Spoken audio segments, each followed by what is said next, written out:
Hello, everyone, and welcome back into Holy Chaos on Tap, the only Catholic dad podcast where the theology is on point, the kids are extra loud, and those twinkle lights are definitely not twinkling this holiday season. I'm your host, Nick, a father of 3 that gains 3 pounds for every child in the month of December. And I would like to say that this is the year that I cut back on the chocolate chip cookies, but I have already failed miserably. So this weekend, we took the family on our yearly holiday kickoff road trip to Branson, Missouri. And for those that don't know Branson, it's the best kept secret here in the Midwest. We typically make it a summer vacation, but recently we started going in November to start the holiday festivities because Branson turns into this winter magical wonderland where lights are everywhere, and it's a great time for kids, and it's fun for adults too. And also, by going before Thanksgiving, we beat the rush of all the people that are going down there for the Christmas season. So needless to say, I had my approved December quota of cookies in one weekend. And but what a fun trip it was, though, except for the 4-hour car ride to and from with screaming kids. And that has been, I guess, the theme of the last few episodes for me when it comes to the kids and them being in a phase of screaming, at least for the twins. Seriously, though, why will my kids not go to sleep in the car? Is that an odd thing? I feel like that's a normal thing for kids to go to sleep in the car. But on the way down, what's funny was the oldest was the one who fell asleep first. He fell asleep the fastest, which was a shocker because he never takes naps. Then the twin boy fell asleep, but our daughter, one half of the twin set, was an absolute terror. She wanted to get out of her seat, wouldn't take a nap, and eventually decided the only course of action that she could take in a car was just scream as loud as possible. And this, of course, woke up the 2 boys who were quietly sleeping, and then that just ruined the whole car ride for them. But before any of them fell asleep, my poor wife, she just kept getting up and down out of her seat to give snacks, or something fell on the floor, so a toy or whatever, so she had to pick that up. And so she was just back and forth from her seat, which made for a miserable car ride for her as she tried to read a book. And I'm like, why do you even bother? It's like you read for like 5 seconds and then you have to get up and give the kids something. But also, let me say that as a family, we have taken a stance on no electronics, iPads, phones for the kids. So yes, that is our choice for the betterment of our kids' brains. But obviously, the easy distractions are not there when they're in a car ride. I obviously always go to, well, when I was a kid, back in my day, we didn't have that as a kid when we went on road trips. We just had to sit there and we had to play like the license plate game or spot different colored cars or whatnot. Kids need to figure it out, is what I say, and not always have an electronic device stuck in their face to zone out. But that's our choice, and it makes for a fun ride. Anyway, that was the trip down, and then once we were there, we did all the Christmas stuff, going to see lights and doing kid stuff and adventure parks and things like that. And obviously, when you're on a trip like this, though, the kids from time to time, they, the drag of the trip, the kids screaming, the adventures, trying to get to places. My wife, and it was obviously Christmas related. It was, going to see lights and whatnot. And my wife at one point looked at me and said, boy, because I was starting to feel it, and at one point my wife said, boy, you sure are a Grinch. I'm like, what? Me, a Grinch? And let me just say, I am a big Christmas fan. I could probably live in Whoville and would most definitely be the one decorating before Thanksgiving if it was not for my wife. And it's not like my wife is a Grinch or anti-Christmas at all. She is very particular, though, about her holidays having their specific time. And Thanksgiving deserves to have its time before Christmas. I get it. Just like Halloween, Halloween has its time, Thanksgiving has its time, and then Christmas has its time. Technically, though, Advent starts after Thanksgiving, and then the Christmas season, the liturgically the liturgical season of Christmas starts actually on December 25th and runs through the Epiphany in January, if we want to be technical about holiday seasons. The one Christmas song I actually hate and don't like at all might be the most Catholic song in terms of Christmas time and length, the 12 Days of Christmas. Yes, that is by far my least favorite Christmas song because I just feel like it goes on and on and on and on. I do like Dominic the Donkey, though. I mean, every Italian does, right? It's Dominic the Italian Christmas Donkey. But anyway, back to the Grinch topic, though. I am no Grinch, which takes us to the topic of today's episode as I continue our season of raising kids with TV screens. And episode 105 today, as you can see on the screen behind me, The Grinch and the Gift of a Changed Heart. Which Grinch, though, are we talking about, you may ask? There are 3 different Grinch movies. There are 3 different versions that you might be aware of. So the original animated 60s cartoon, which is great. The Jim Carrey chaotic one, which for the longest time I was a staunch supporter of, and no other one would ever match. That was the best Grinch. And then the Grinch, the 2018 Illumination version. And I, of course, am talking about the 2018 Illumination one. The one that I didn't want to watch until I had kids, and surprisingly have fell in love with and is now part of our yearly watch rotation. And in this version, the Grinch isn't evil. He's hurting, he's lonely, he's exhausted, and honestly, he's basically like every dad during the Advent season. So let's talk about how this version of the Grinch gives us a window into wounded hearts, healing love, and what the Holy Family offers all of us, especially in the chaos of Christmas. So grab your Who drink, let's settle in, and let's grow our hearts at least one and a half sizes today. All right, so for today, I'm going with, I don't have a Who drink, and I haven't bought my winter lagers yet, but what I am going with is just a cab, and grabbed one of these fun wine glasses that kind of, might be Whoville type with the dots and stuff. So going with a cab. So that's what I'm going with. It's a late evening as I record this one for episode 105. So let me know what you've picked for today's episode, whether it be in the morning, you're drinking coffee, or maybe in the evening winding down and you're having a lager or a whiskey drink, or maybe eggnog as we get into the holiday season. So so let's just admit something right here up front. Again, I am no Grinch, but every December, I think everyone can have a touch of Grinch in their festive cheer. And by that, I don't mean like obviously the green fur or living in a mountain cave, but the vibes of being like, definitely spot on can be that type of Grinch. So if cookies are around, I am definitely going to be sneaking a cookie.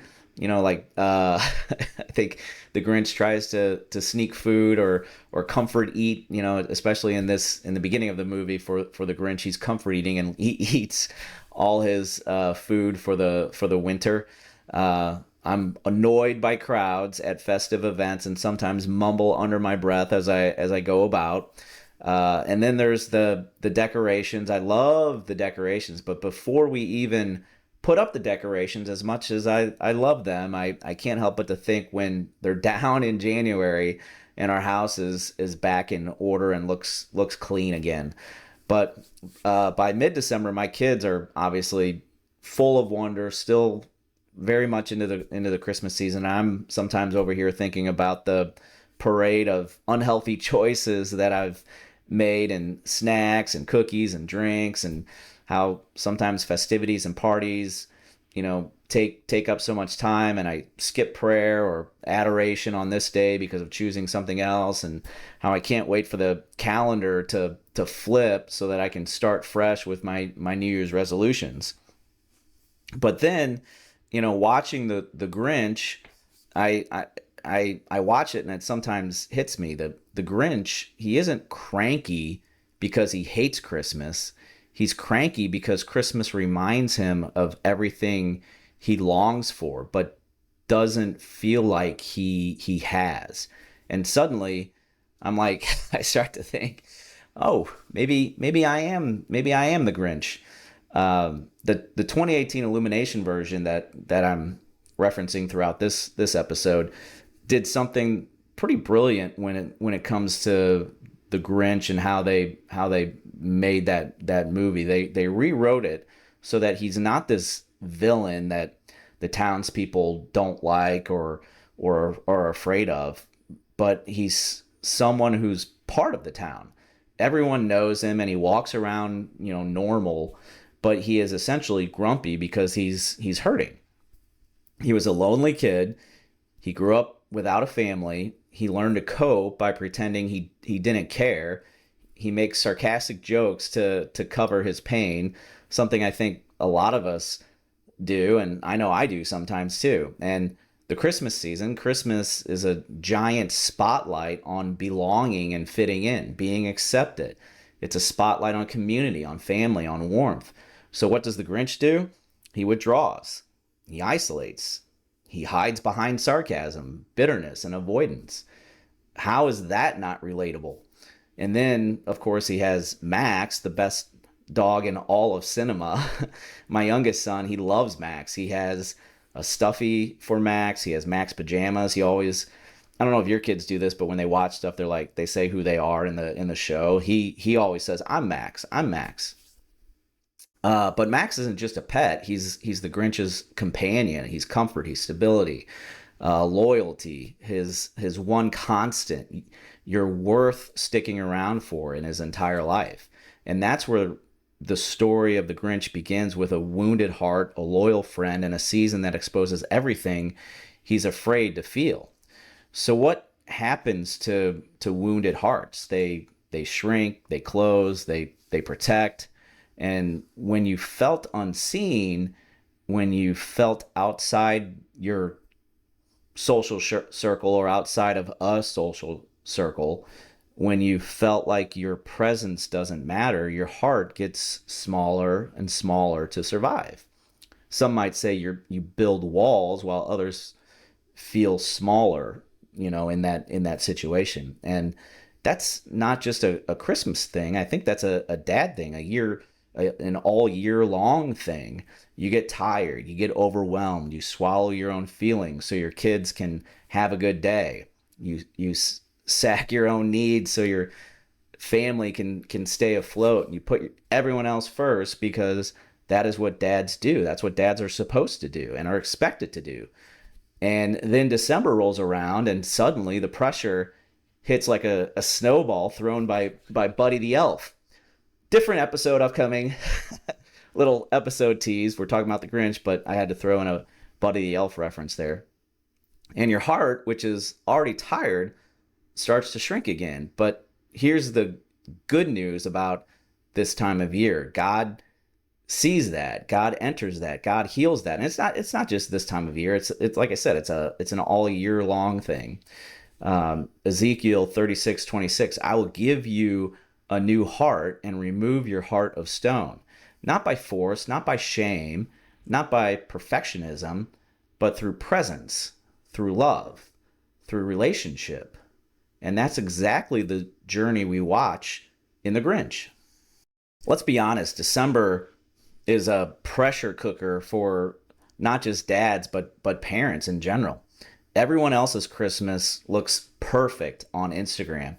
I say this to my wife every year when we get cards in the mail or people are posting stuff on social media, these perfect pictures or snapshots of events that are going on. And one of the best things I ever did in my life was to exit social media, only to return hosting a Catholic podcast. But it's a little different than just being on Facebook or Instagram and scrolling through what people are posting as far as like their lives go. But seriously though, everyone's Christmas looks perfect.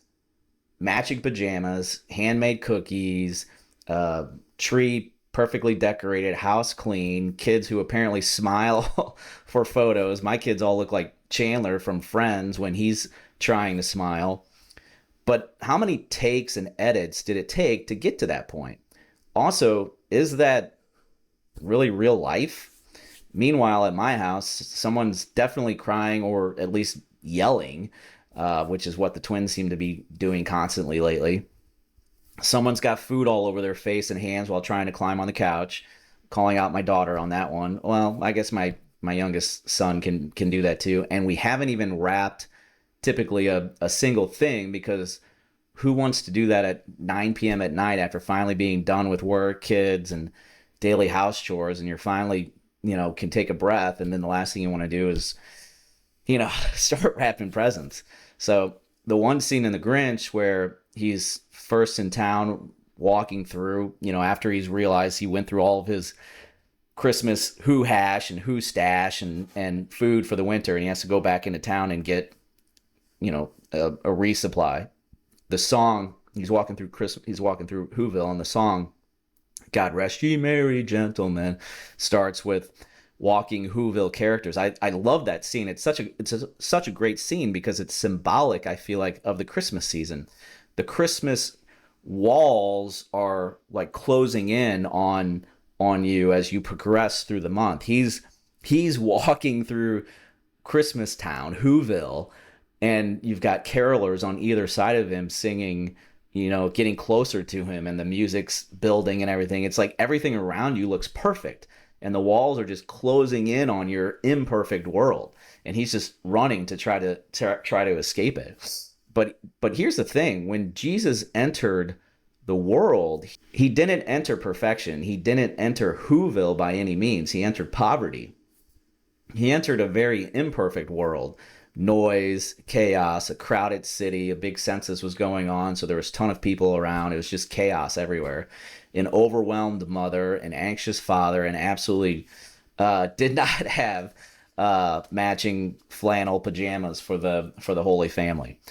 The Holy Family is not a curated holiday aesthetic. It's a place where God meets us in our mess.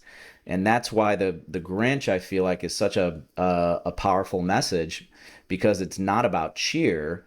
It's about belonging, about healing, and being welcomed in despite our rough edges. And one of the key aspects, obviously, of the Grinch, not only this one, but the Jim Carrey version, and then the original 60s cartoon, and the original story is Cindy Lou. And Cindy Lou is this brave kid in Whoville, and she doesn't pity the Grinch in this version of the Grinch. She doesn't fear him. She doesn't treat him like a project. She just sees him, recognizes him, listens to him, invites him. Her kindness does what judgment and pressure never could do. It opens a door.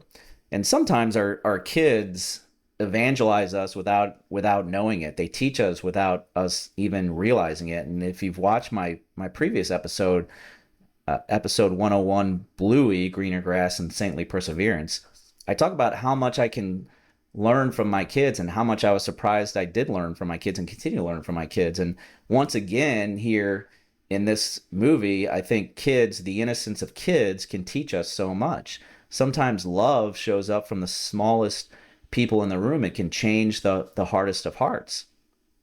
And at the end of the movie, there's this, obvious traditional big dinner scene, and the Grinch sits at the table with his tie on, awkward, unsure, out of his comfort zone, and the family and the town people all sort of fold in around him, and no perfection, no performance, just presence.